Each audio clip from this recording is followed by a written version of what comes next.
रघुवीर गद्यं श्रीवेदान्तदेशिकैः प्रणीतं जयत्याश्रितसन्त्रास ध्वान्तविध्वंसनोदयः प्रभावान् सीतया देव्या परमव्योमभास्करः। जय जय महावीर महाधीर धौरेय देवासुर समर समय समुदित निखिल निर्जर निर्धारित निरवधिक माहात्म्य दशवदन दमित दैवत परिषद व्यक्तित दाशरथि भाव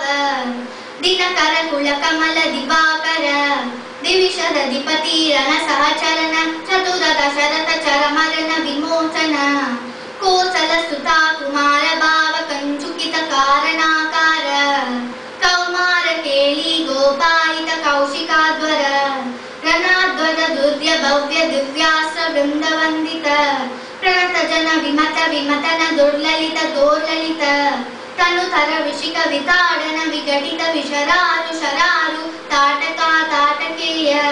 जड किरण सकल दर जटिल नटपति मकुट तट नटन पटु विबुध सरित अति बहुल मधुगलन ललित पद नलिन रज उपमृदित निज विजिन जगदुपल तनु रुचिर परम मुनिवर युवतिनुत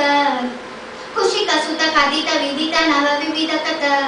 मैथिल नगर सुलोचना लोचन चकोर चंद्र खंड परशु कोदंड प्रकांड कंडन शौंड भुजदंड छंड कर किरण मंडल बोधित पुंडरीक वन रुचि लुंडाकलोचन मोचित जनक हृदय शंकातंक परिणत निखिल नरपति वरण जनक दुहितृ कुचतट विहरण समुचित करतल शतकोटि शतगुण कठिन परशुधर मुनिवर करदृत दुरवन मतम निज धनुराकर्षण प्रकाशित पारमेष्ट्य क्रतुवर शिखरी कंतुक वृत्तिमुख जगतरुंतुत हित हरिदंत दंतुरोरोंत दशवदन दमन कुशल दशशत भुज नृपति कुल रुधिर जर हरित पृथुतर ततार्क तत्पित पितृक भृगुपति सुहति विहति करणत परिदिशु परिग।